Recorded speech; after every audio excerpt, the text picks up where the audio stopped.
आज हम लोग जो है तुमको मेटलर्जी में, जो कि हम लोग पिछले लेक्चर में पढ़ लिए थे, थर्मोडायनेमिक प्रिंसिपल ऑफ मेटलर्जी, और उसमें जो तुमको है उसके आधार पर Fe, कॉपर और जिंक, इसके मेटलर्जी को हम लोगों ने पढ़ाई किया। अब हम और उसमें एलिंघम डायग्राम भी हम लोग देखे थे उसमें, और ये जब एलिंघम डायग्राम हम लोग देखते हैं तो ये जो डायग्राम जो कार्बन रिडक्शन जो होता है, जो Al2O3 प्लस C से Al प्लस जो कि तुम्हारा होगा, ये एभव 2000 डिग्री सेल्सियस के एभव ही क्या होगा, ये रिडक्शन हो पाएगा, उससे भी फार एभव। तो इसके लिए तुमको इसका मतलब बहुत टेम्परेचर की आवश्यकता होगी। इसका मतलब निष्कर्ष ये निकला कि इलेक्ट्रिकल जो थर्मोडायनेमिक जो carbon reduction is costly for the extraction of aluminium. तो एल्यूमिनियम के लिए ये सुटेबल नहीं होगा। तो एल्यूमिनियम के लिए एक हम लोग देखते हैं, इन सब एल्यूमिनियम जैसे मेटल के लिए या और भी जो रिएक्टिव मेटल हैं जो हो सकते हैं, सोडियम है, जैसे मैग्नीशियम है, ये सब तुमको जो है कार्बन रिडक्शन के द्वारा काफ़ी हाई टेम्परेचर पे क्या होंगे, ये सब प्राप्त होंगे। तो एल्यूमिनियम को एक्सट्रैक्शन के लिए जैसे कि तुमको एक इलेक्ट्रिकल प्रिंसिपल पहले देखते हैं, तो हम लोगों ने पढ़ा है कि कोई भी रिएक्शन टेक्स होता है जब उसका गिब्स एनर्जी लेस देन 0 होता है।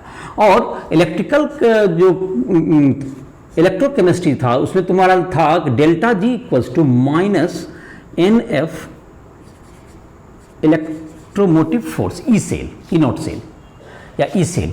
तो ये जो तुम्हारा है इसका अर्थ होगा अगर डेल्टा जी किसी का पॉजिटिव है, if delta G is positive for a reaction, तो एक बाहर से हम लोग क्या कर सकते हैं, एक्सटर्नल इलेक्ट्रोमोटिव फोर्स के द्वारा उसमें अगर सप्लाई कर दिया जाए तो वह उसके डेल्टा जी को निगेटिव कर सकता है।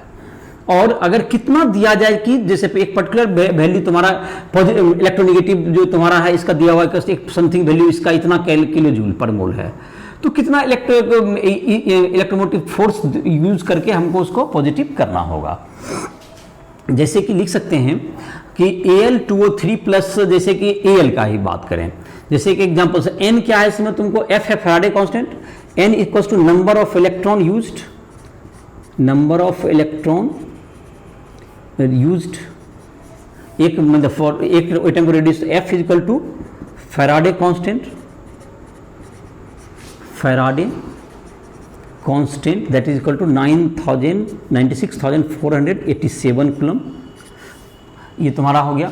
और इसका जो तुमको डेल्टा जी हो गया, तुमको Gibbs energy change, delta G equals to Gibbs energy change, ये तुमको गिब्स एनर्जी चेंज, ये इलेक्ट्रोकेमिस्ट्री का तुम्हारा होगा। इलेक्ट्रोकेमिस्ट्री का जो राइसोटल ऐप पर तुम क्लास में देख सकते हो, इन सब रिलेशन के बारे में तुम पिछले लेक्चर में पढ़ाई कर सकते हो। जो भी स्टूडेंट को तुमको किसी भी फिजिक्स, केमिस्ट्री, मैथ किसी चीज़ में प्रॉब्लम हो रहा हो, कोई पोर्शन समझ में नहीं आ रहा है, पूरा डाउट क्लास भी ज्वाइन कर सकते हो, पूरा सिलेबस के लिए इंजीनियरिंग, मेडिकल, इन सबको प्रिपरेशन करना चाहते हो, जेईई मेंस, एडवांस या नीट, तुम किसी भी पोर्शन में दिक्कत हो रहा है, कुछ आपकी प्रिपरेशन अधूरी हो रही है, जो आपको समझ में नहीं आ रहा है कुछ टॉपिक्स, या तुमको जहाँ भी पूरा जो कोर्स है, तो सारे कोर्स तुमको उस लेक्चर पर मिल जाएंगे। तुम हमसे पर्सनल भी वहाँ पर तुमको नंबर लेके क्या कर सकते हो, हमसे संपर्क कर सकते हो राइसोटल ऐप पर। तो ये तुम्हारा, अब ये तुम्हारा जो है delta G equals to minus NF E naught cell है तुम्हारा। तो इसका जैसे कि एक एग्जाम्पल देते हैं कि अगर किसी फॉर ए रिएक्शन, जैसे क्वेश्चन के द्वारा इसको समझते हैं, Al के ही केस में लें तो Al जैसे है तुमको, Al का 1 मोल है तुमको, Al2O3 से क्या हो गया तुम्हारा, Al2O3 का हाफ मोल लेते हैं तो इसमें बन जाएगा Al प्लस 3/2O2, ये तुम्हारा क्या हो गया, Al यहाँ पर ये प्रोड्यूस हो रहा है।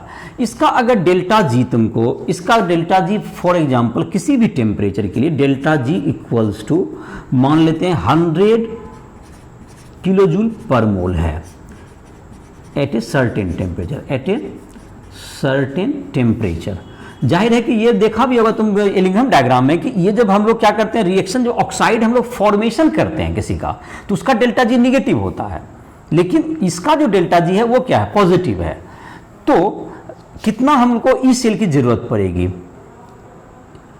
What is the EMF required to reduce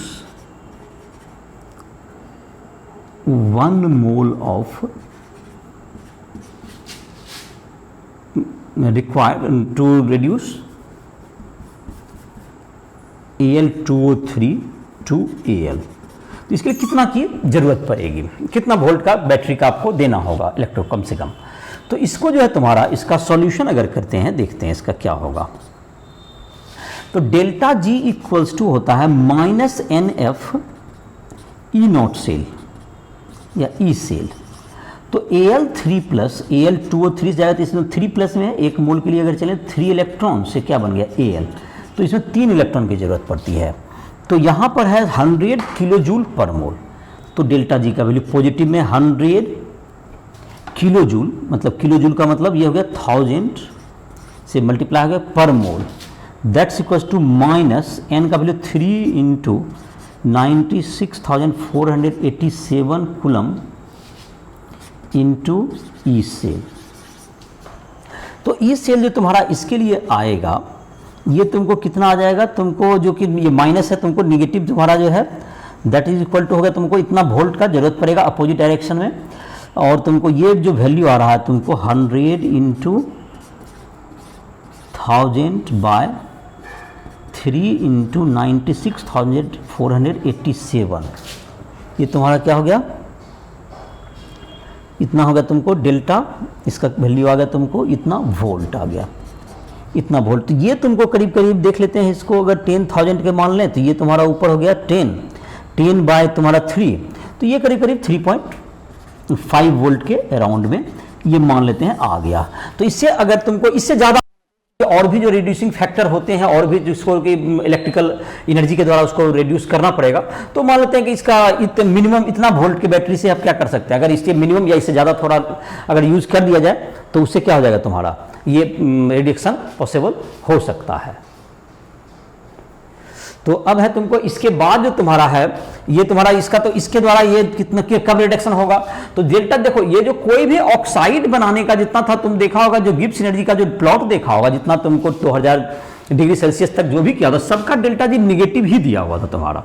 delta G मतलब ऑक्साइड बनने का, तो जाहिर है कि ऑक्साइड से ऑक्सीजन बनने का, मेटल बनने का जो होगा वह पॉजिटिव ही होगा, और पॉजिटिव होगा तो उसको इलेक्ट्रिकल एनर्जी के द्वारा, इलेक्ट्रिक के द्वारा हम लोग इसको अचीव कर सकते हैं। कितना वोल्ट का बैटरी की जरूरत पड़ेगी ये तुमने देखा, तो इतना से रिडक्शन करने पर क्या जाएगा।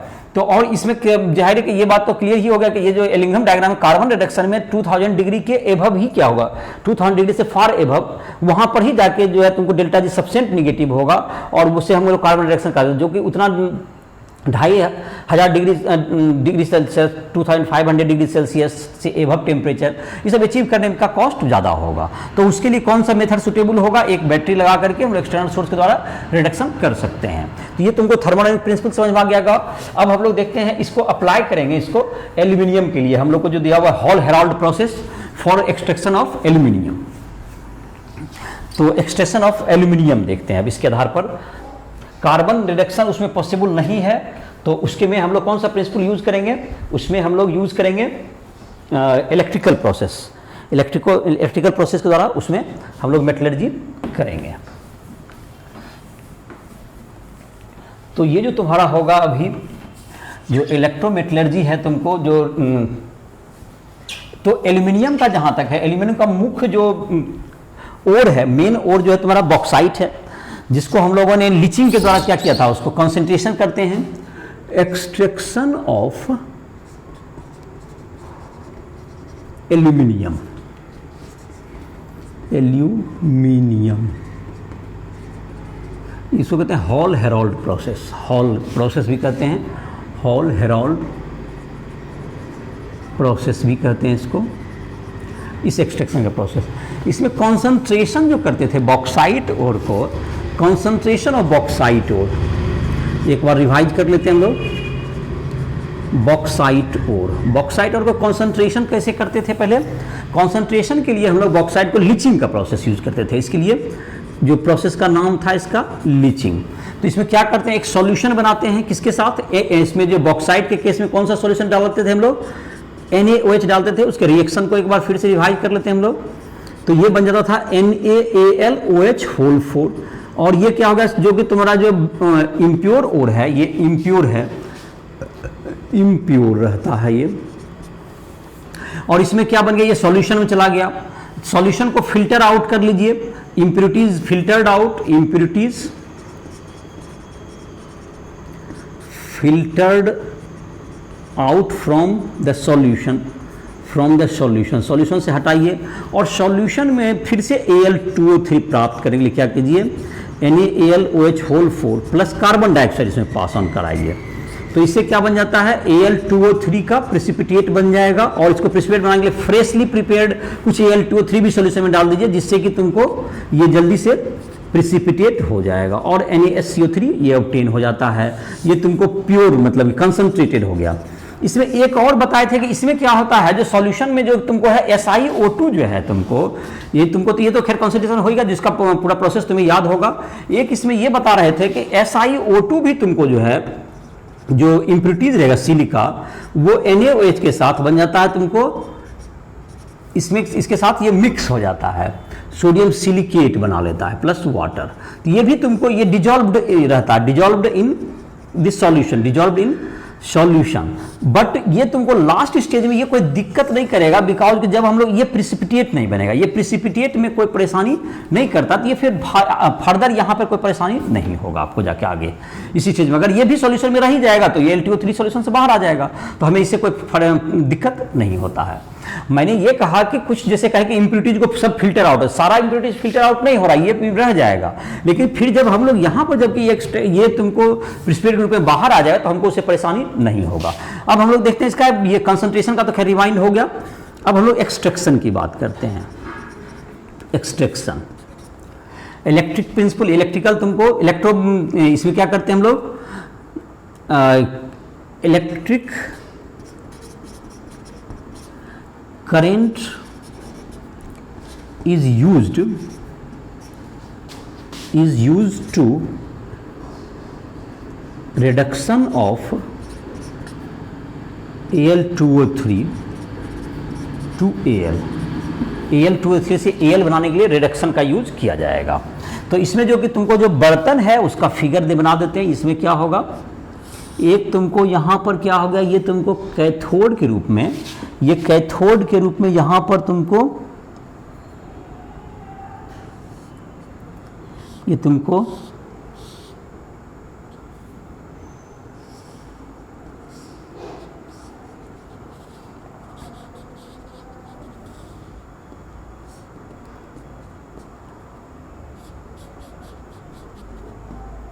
ये कैथोड है तुम्हारा, और ये तुम्हारा यहाँ पर एनोड रहेगा। एनोड का एक कैथोड में तुम्हारा किसका है कैथोड, ये जो तुम्हारा होगा इसको हम लोग किससे जोड़ देंगे, एक निगेटिव टर्मिनल से जोड़ देंगे। और यहाँ पर तुमको क्या हो जाएगा, एक एनोड का ये कार्बन एनोड हो जाएगा। ये कार्बन रॉड एज एनोड, ये हो गया carbon rod as anode, carbon rod as anode. ये तुमको कार्बन कोटेड, कार्बन मतलब graphite, graphite coated steel vessel, तो ये तुमको स्टील वेसल रहेगा। और ये तुमको कार्बन का क्या होगा, तुमको ये कार्बन एनोड है तुम्हारा जो ग्रेफाइट का बना हुआ है। और इसमें क्या करते हैं हम लोग, इसमें तुमको ये तुम्हारा निगेटिव टर्मिनल से जोड़ेंगे, इसको एनोड है तो ये पॉजिटिव टर्मिनल से जोड़ देंगे। तो ये जो तुमको निगेटिव जो है ये इसमें जाएगा, ये रॉड है, कार्बन रॉड है जो कि एनोड का काम करेगा, ये एनोड का काम करता है, ये एनोड हो गया। और ये तुम्हारा जो हो गया पूरा ये कैथोड हो गया, ये कैथोड हो गया। इसको निगेटिव टर्मिनल से जोड़ेंगे, इसको पॉजिटिव टर्मिनल से जोड़ के करंट फ्लो कराएंगे यहाँ पर। और जाहिर है कि जो वोल्ट होगा उसके जो मतलब कि जिस ढंग से, और इसमें क्या करेंगे, यहाँ से हम लोग ऑब्टेन कर सकते हैं, इस जगह पर से होल नीचे से बना के यहाँ पर से एल्यूमिनियम हम लोग प्योर यहाँ से निकाल सकते हैं। और इसमें जो तुमको है, इसमें क्या रहता है, मोल्टेन, मोल्टेन मतलब मोल्टेन Al2O3 प्लस Na3AlF6, इसको हम लोग कहते हैं क्रायोलाइट। इसका नाम क्या है, क्रायोलाइट। तो क्रायोलाइट को मिक्स किया जाता है, cryolite is mix to reduce melting point, to reduce melting point of Al2O3, मतलब Al2O3 का melting point from 800 degree Celsius to करीब करीब 500 डिग्री सेल्सियस या 450 डिग्री सेल्सियस के अबाउट तक रिड्यूस करने के लिए इसको यूज़ करते हैं। तो ये तुम्हारा यूज़ किया जाता है इसको। तो ये तुम्हारा हो गया किसका, ये तुम्हारा और Al2O3 का।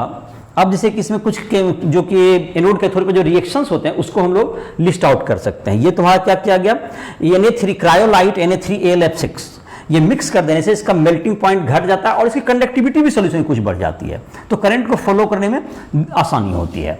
अब जहाँ तक कि कैथोड पर तुम्हारा, कैथोड पर कौन ऑब्टेन होगा, एल्यूमिनियम ऑब्टेन होगा।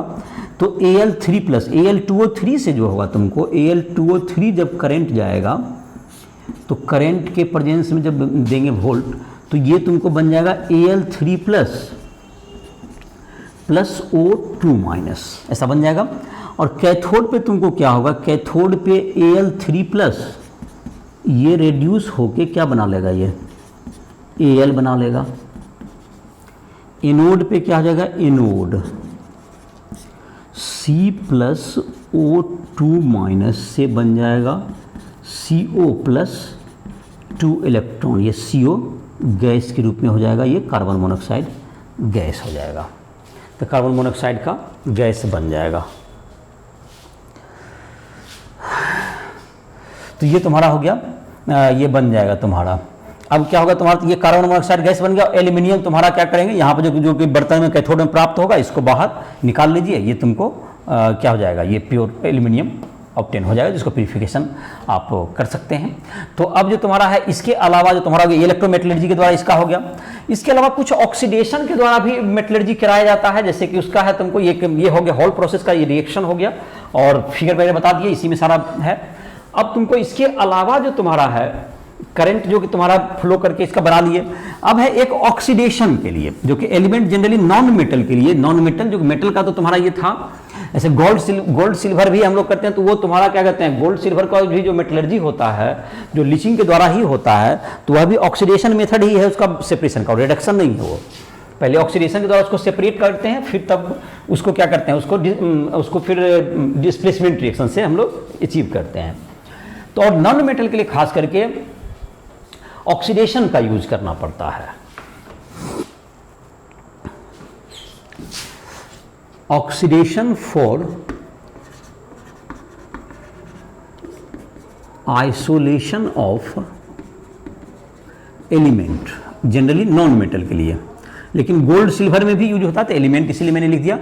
तो ये तुम्हारा जो है नॉन मेटल जो तुम्हारा होता है वो जनरली हम लोग ऑक्सीडेशन मेथड से क्या होगा, अचीव होगा। जैसे कि एक तुमको है क्लोरीन ऑब्टेन करना है, तो NaCl है तुम्हारा, NaCl जो तुम्हारा होगा NaCl, तो NaCl का रिडक्शन अगर करेंगे, NaCl जो तुमको है NaCl प्लस H2O, इससे बन जाता है NaOH plus H2 plus Cl2, ये Cl2 गैस मिल गया और H2 भी गैस मिल जाता है। तो इसको जो हम लोग रिड्यूस कराते हैं, ये भी तुमको कास्टनर केल्नर सेल में ये भी रिडक्शन के मतलब कि इलेक्ट्रिक के द्वारा करते हैं। ये भी इसको भी अचीव करने के लिए इलेक्ट्रिक की आवश्यकता होती है। This required electrical current in Castner Kellner cell, और इसमें प्रोडक्शन तुमको NaOH का भी होगा, H2 का भी होगा और Cl2 का भी होता है। इसमें तुमको कास्टनर केल्नर, जो कि क्लास 11 का S ब्लॉक में भी तुमने पढ़ा होगा। तो इसके कुछ रिएक्शंस देखिए, ये क्या होगा, NaOH जो है तुमको, NaCl जो है ये सॉल्यूशन में रहेगा तो NaCl क्या टूट जाता है, ये तुमको Na प्लस और सॉल्यूशन में जब वाटर सॉल्यूशन में जाएगा तो ये टूट जाएगा। और H2O जो होता है ये भी तुमको टूट करके H plus plus OH minus में टूट जाएगा, ये इलेक्ट्रिकल एनर्जी में, ये तुमको सॉल्यूशन में। अब कैथोड पे यहाँ पे कौन जाएगा, तो कैथोड पे जो तुम्हारा जाने का है तुमको, कैथोड में तो जहर के प्लस वाले जाएंगे, तो जो कि Na प्लस का रिडक्शन ज़्यादा निगेटिव होता है, लेकिन H प्लस का 0 होता है, तो H प्लस तुम्हारा करंट को रिड्यूस करना H प्लस को ज़्यादा आसान होता है। तो ये कौन चला जाएगा, इलेक्ट्रोकेमिकल सीरीज के अनुसार से H2 गैस कैथोड पे निकल जाएगा। और एनोड पे देखते हैं H2 गैस, ये भी नॉन मेटल एसोलेट हो गया यहाँ पर। और एनोड पे भी तुमको एक नॉन मेटल अचीव होगा, दैट इज 2Cl माइनस, मतलब ये जो तुम्हारा है ये क्या बन जाएगा, यहाँ से Cl2 आ जाता है और प्लस 2 इलेक्ट्रॉन रिलीज हो जाता है। यहाँ पे Cl2 गैस ये भी तुमको ऑब्टेन हो गया, और इन सॉल्यूशन क्या बच गया, इन सॉल्यूशन Na प्लस और OH minus, that is NaOH बन गया तुमको, NaOH ये तुम्हारा हो गया। तो इसमें देखते हो ये तुमको जो है कास्टल क्लियर प्रोसेस का ये हो गया। और तुमको गोल्ड सिल्वर का जो मेटलर्जी था वो भी ऑक्सीडेशन मेथड पर ही बेस्ड है। गोल्ड सिल्वर के लिए, गोल्ड एंड सिल्वर का जो मेटलर्जी है, इसको पहले से भी रिएक्शन बताया गया था कॉन्सेंट्रेशन में भी, लीचिंग में, जिसको फिर से रिएक्शन में रिमाइंड कराते हैं। Ag प्लस इसमें क्या डालते हैं लोग, NaCN डालते हैं, इसमें NaCN डालते हैं। देखो ये ऑक्सीडाइज हो गया, ये जीरो ऑक्सीडेशन में है, और ये NaAgCN2 या Au भी यहाँ हो सकता है, ये +1 में आ गया, तो ये ऑक्सीडेशन हो गया। यहाँ पर भी Cl का देखो ऑक्सीडेशन हो गया है, Cl का ऑक्सीडेशन हो गया है, और हाइड्रोजन का रिडक्शन हुआ है उसमें। तो Ag का यहाँ पर क्या था, यहाँ पे 0 था, ये तुम्हारा ये इम्प्योर है, ये इम्प्योर Ag, ये लीचिंग में सॉल्यूशन में चला गया, लीचिंग में सॉल्यूशन बना लिया, जो इम्प्योरिटी है उसको छान के अलग कर लीजिए, सॉल्यूशन को बाहर कीजिए, और इसको फिर डिस्प्लेसमेंट मेथड से, जो कि तुमको याद होगा Zn का यूज करते हैं, NaAgCN2 या Au भी हो सकता है, फिर से बात याद दिला रहे हैं। तो ये क्या होता है, Zn को सेक्रीफाइस करना होता है आपको, तो ये बन जाता है Na2Zn CN4 प्लस क्या बन जाएगा Ag, ये ऑब्टेन हो गया आपका, ये प्योर स्टेट में ऑब्टेन हो गया, तो ये भी मेटलर्जी हो गया। और यही सेम प्रोसेस है Au के लिए, जहां जहां Ag है Au लिख दीजिए, ये प्रोसेस Au के लिए भी सेम वर्क करेगा। तो ये तुम्हारा कहलाता है साइनाइड मेथड हो गया। ये कॉन्सेंट्रेशन कहें या इसको आप मैंने ऑक्सीडेशन के द्वारा इसको क्या किया, पहले ऑक्सीडेशन किया गया, उसके बाद इसको क्या कर लिया गया, डिस्प्लेसमेंट, ये Zn के द्वारा displacement bye Zn, displacement of Ag और Au, चूंकि Zn ज़्यादा केमिकली क्या है, ज़्यादा एक रिएक्टिव है, इसके ये डिस्प्लेसमेंट है, ये डिस्प्लेसमेंट बाय Zn, ये Zn के द्वारा डिस्प्लेसमेंट कर दिया जाएगा। तो ये तुम्हारा हो गया इसके द्वारा, और H2 और Cl2 तुमको इसके साथ साथ ऑब्टेन हुआ उधर तुमको कास्टर क्लियर प्रोसेस में, तो ये ऑक्सीडेशन मेथड हो गया। अब हम लोग देख लेते हैं प्यूरिफिकेशन, जो हम लोग एक्सट्रैक्टेड, जो कि हम लोग एक्सट्रैक्ट करके जो मेटलर्जी से एलिमेंट को लाए, तो उसको हम लोग प्योर स्टेट में, जो कि अभी उसमें कुछ इम्प्योरिटीज मिली हुई है उसमें भी रहती है, तो उसको हम लोग प्योर कैसे करेंगे, तो उसको कहते हैं प्यूरिफिकेशन ऑफ एक्सट्रैक्टेड एलिमेंट्स। उसको प्यूरिफाई करना है हमको। प्यूरिफाई करने का मतलब क्या हो गया कि जो भी तुम्हारा क्या कहते हैं, जो भी उसमें इम्प्योरिटीज है उसको हम लोग को दूर करना है। तो प्यूरिफिकेशन ऑफ एक्सट्रैक्टेड एलिमेंट या metals, purification of extracted element, इसको प्यूरिफाई कैसे करेंगे। तो प्यूरिफाई का एक जो तुम्हारा प्रोसेस है, पहला डिस्टिलेशन में याद होगा, डिस्टिलेशन के द्वारा। तो इसमें तुमको है जो कि तुमको इसको बॉयल कराएंगे, जो तो कुछ एलिमेंट जो से कि Zn है, Cd है, Hg है, ये सब वोलेटाइल मेटल होता है। Zn, Cd, Hg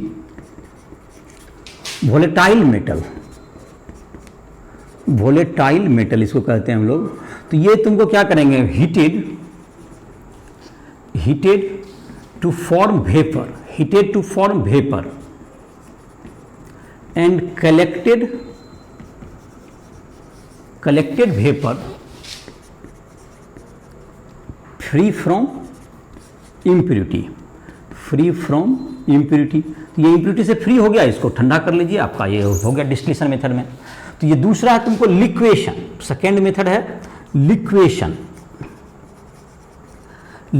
तो इसका जैसे ये मेल्टिंग पॉइंट लो होना चाहिए, लो मेल्टिंग पॉइंट में एलिमेंट के लिए सुटेबल होता है, लो मेल्टिंग पॉइंट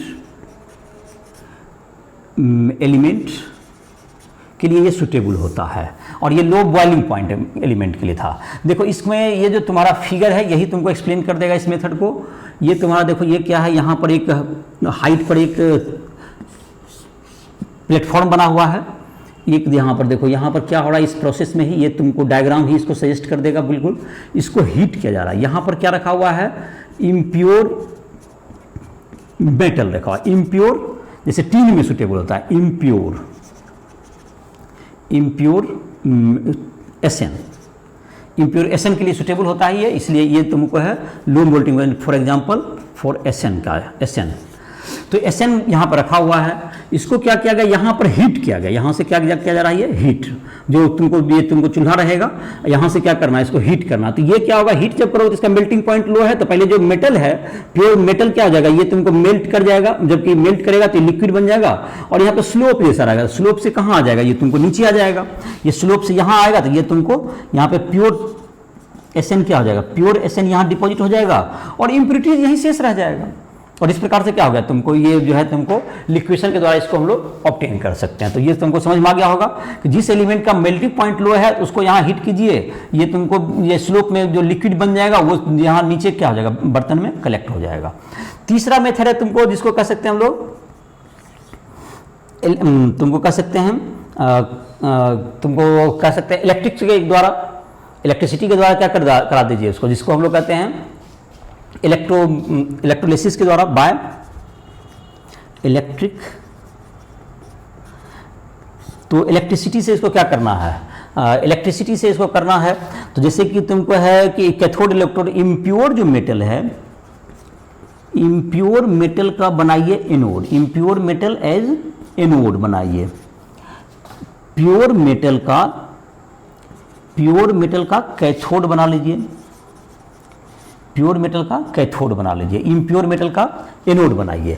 अब क्या होगा, प्योर मेटल का जब कैथोड बना लेंगे, इम्प्योर मेटल का एनोड बना लेंगे, तो इसमें क्या कर देंगे अब, और इलेक्ट्रोलाइट में salt of metal as electrolyte, salt of metal as electrolyte. तो ये इलेक्ट्रोलाइटिक सेल में एक काम कर लीजिए, इलेक्ट्रोलाइट। अब एक इलेक्ट्रोलाइटिक सेल में इसको डाल दीजिए, जैसे कॉपर के लिए, ये जैसे कि सुटेबल है जैसे कॉपर के लिए, तो कॉपर के केस में क्या कीजिए, देखिए ये जैसे कि है तुमको एक रिप्रेजेंटेटिव डायग्राम कुछ इस ढंग से हो सकता है इसका, एक इम्प्योर मेटल का एक एनोड बना लीजिए जो मोटा सा होगा, ये एनोड, इम्प्योर कॉपर, इसको पॉजिटिव से जोड़ देना है आपको, और ये तुमको क्या हो गया, ये कैथोड हो गया तुमको प्योर, पतला सा बना लीजिए जो इसमें कॉपर जमा होते जाएगा, और यहाँ पर क्या होगा, CuSO4 सॉल्यूशन, यहाँ पर क्या रहेगा, CuSO4 solution, electrolyte, CuSO4 solution as electrolyte. तो क्या होगा रिएक्शन, इसमें देखिए रिएक्शन क्या होगा, इसमें केमिकल रिएक्शन होगा, एनोड पर होगा तुमको, एनोड पे कॉपर जो है तुमको ये ऑक्सीडाइज होकर Cu2+ बन जाएगा, और तुमको जो सॉल्यूशन में और एनोड पर, कैथोड पे क्या होगा, ये जो Cu2+ है ये रेड्यूस होकर Cu बना देगा, और एनोड पे जो तुमको इम्प्योरिटीज, एनोड मड, मतलब एनोड पे जो रह जाएगा, जिसमें तुमको जाता है काफ़ी जो कि कम इससे रिएक्टिव कॉपर से एलिमेंट है, Ag, Au, प्लेटिनम, ये सब तुमको ETC, ये सब तुमको एनोड मड में रह जाएंगे, जिससे अगर प्राप्त कर लेते हैं मेटल तो उससे तुमको इसका जो है रिडक्शन का, ये जो कि तुमको इलेक्ट्रिकल जो प्यूरिफिकेशन का जो कॉस्ट है वो भी रिकवर हो जाता है कॉपर के केस में। तो ये कॉपर के लिए ये सुटेबल मेथड हो गया तुम्हारा। और तुम्हारा तीसरा जो चौथा तुम्हारा मेटल है, चौथा तुम्हारा हो गया वेपर जोन रिफाइनिंग है, जैसे ये तुम्हारा 3 हो गया। अब 3 और मेथड दिया हुआ है तुम्हारे बुक में, उसको भी डिस्कस कर लेते हैं प्यूरिफिकेशन का। तो चौथा है तुम्हारा प्यूरिफिकेशन जो करेंगे, तो चौथा है तुमको जोन रिफाइनिंग। ये जो तुम्हारा मेथड है ये तुमको सुटेबल होता है जो सेमीकंडक्टर इंडस्ट्री में जो एलिमेंट जो कि तुमको प्रयोग में आते हैं उसके लिए ये सुटेबल है। सेमीकंडक्टर एलिमेंट जैसे कि सिलिकॉन, जर्मेनियम, गैलियम, इंडियम और बोरोन, इन सबों में ये मेथड जोन रिफाइनिंग सुटेबल होता है, जो कि चौथा नंबर है तुम्हारा जोन रिफाइनिंग।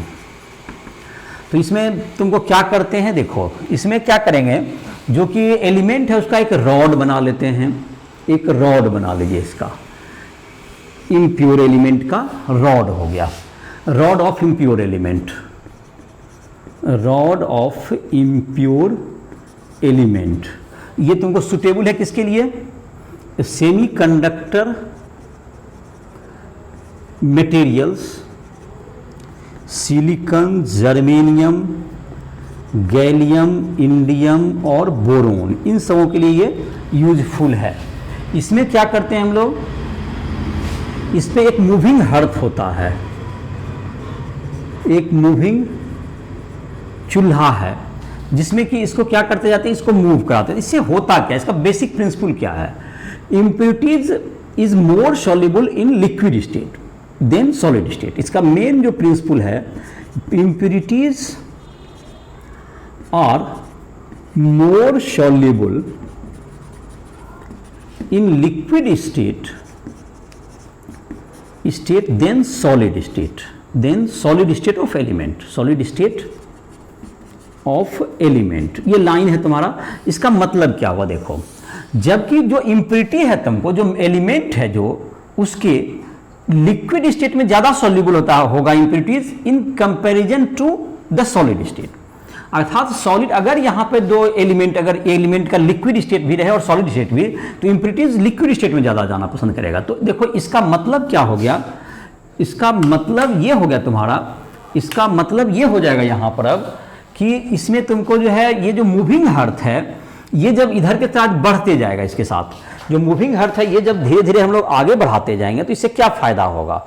तो मूविंग अर्थ जो तुम्हारा है ये जब आगे बढ़ेगा, तो मूविंग अर्थ जब आगे बढ़ेगा तो इससे क्या होगा, ये मूविंग अर्थ जब आगे जाएगा तुम्हारा, तो इसके साथ जो इम्प्यूरिटीज है तुम्हारा, ये जो लिक्विड में तुमको ज्यादा होगा सॉल्युबल, तो लिक्विड में जब ज्यादा सॉल्युबल होगा तो ये मूविंग अर्थ के साथ ये तुमको इम्प्यूरिटीज इधर की ओर जाते जाएगा और इम्प्यूरिटीज ये मूव करते जाएगा और फाइनली ये जो अर्थ के साथ चल जाएगा और इम्प्यूरिटीज कहां पहुंच जाएगा, फाइनली इस छोर पे चला आएगा, फाइनली इम्प्यूरिटीज यहां आ जाएगा। इसको काट के क्या कर दीजिए, अलग कर दीजिए। फाइनली ये जैसे जैसे तुमको ये मूव कर जाएगा, लिक्विड स्टेट में रहेगा, इधर सॉलिड होते जाएगा तो इम्प्यूरिटी इधर से इधर भागते जाएगा और इस तरह से क्या हो जाएगा, ये किसके लिए सुटेबल है, ये मैंने यहां लिख दिया है, silicon, germanium, gallium, indium, boron, इन सबों के लिए जो सेमीकंडक्टर मटेरियल्स हैं, सेमीकंडक्टर इंडस्ट्री में यूज होते हैं, उसके लिए जोन रिफाइनिंग ज़्यादा यूजफुल होता है।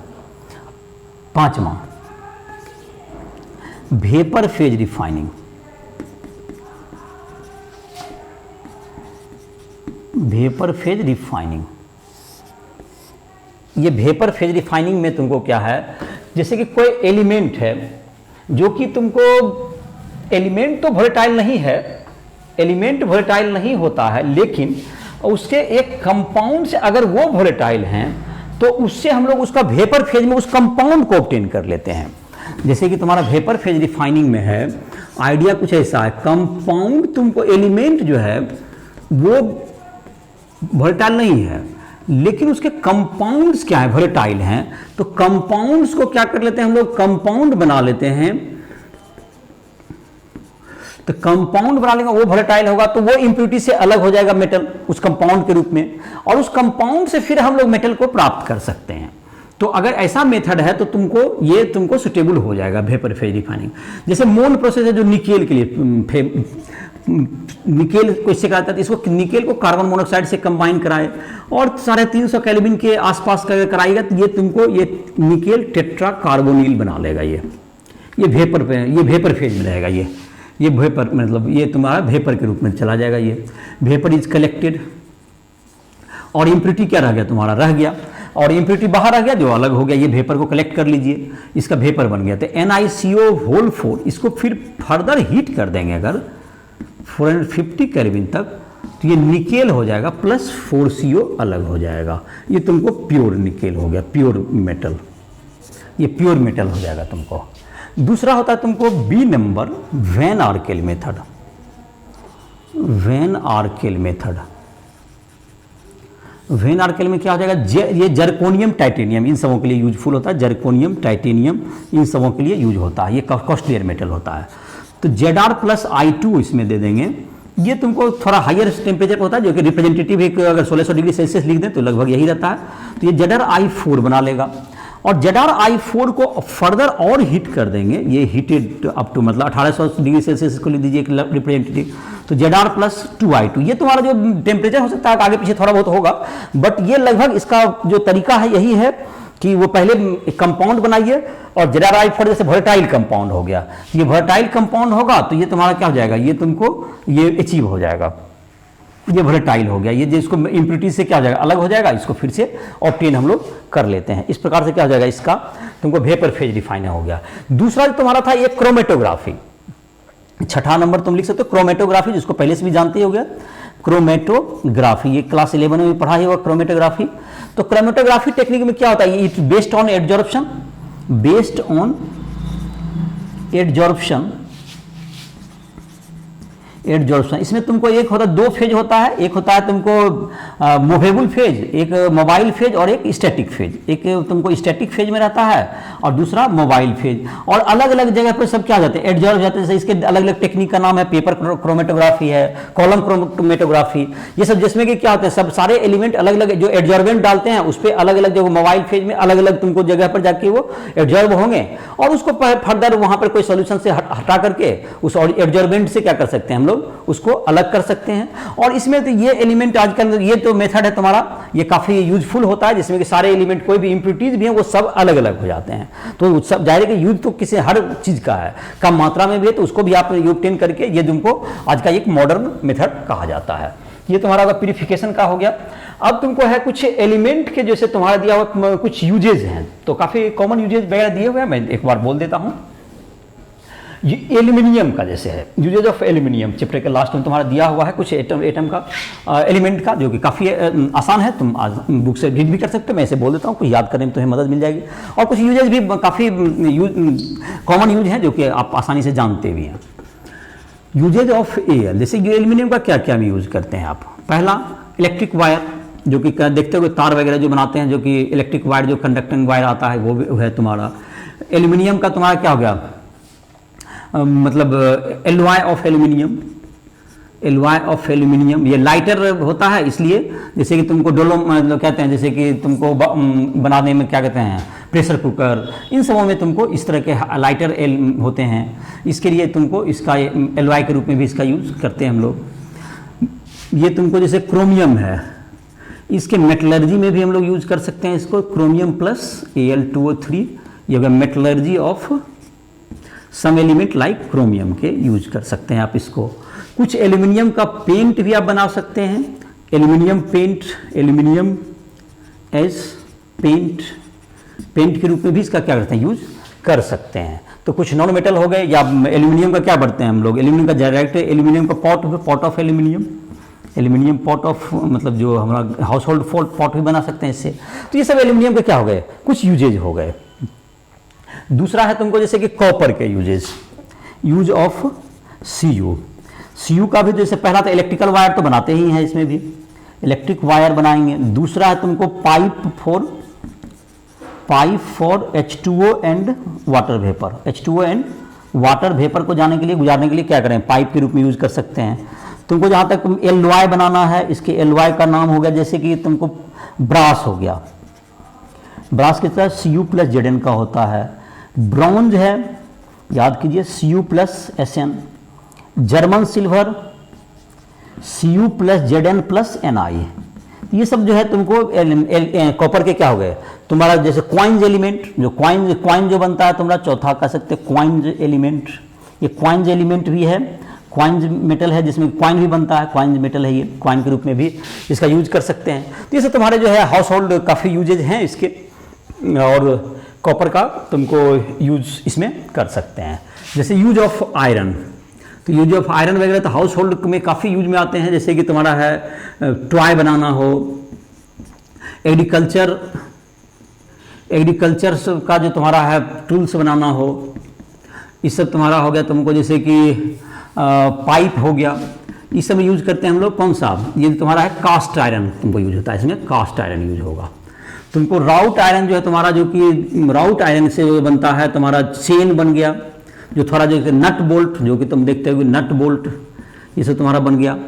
एंकर जैसे है तुमको, जो कि नाव वगैरह में जो यूज होता है एंकरिंग के लिए, ये राउट आयरन से बनता है। ये सब तुम्हारा राउट आयरन का, ये तुम्हारा स्टील। और दूसरा है तुमको तीसरा का सकते in steel industry, in making of, मतलब स्टील का बनाने में इसमें यूज आएगा। स्टील के तो काफ़ी यूज हैं, ये तुम्हें परिचित ही हो।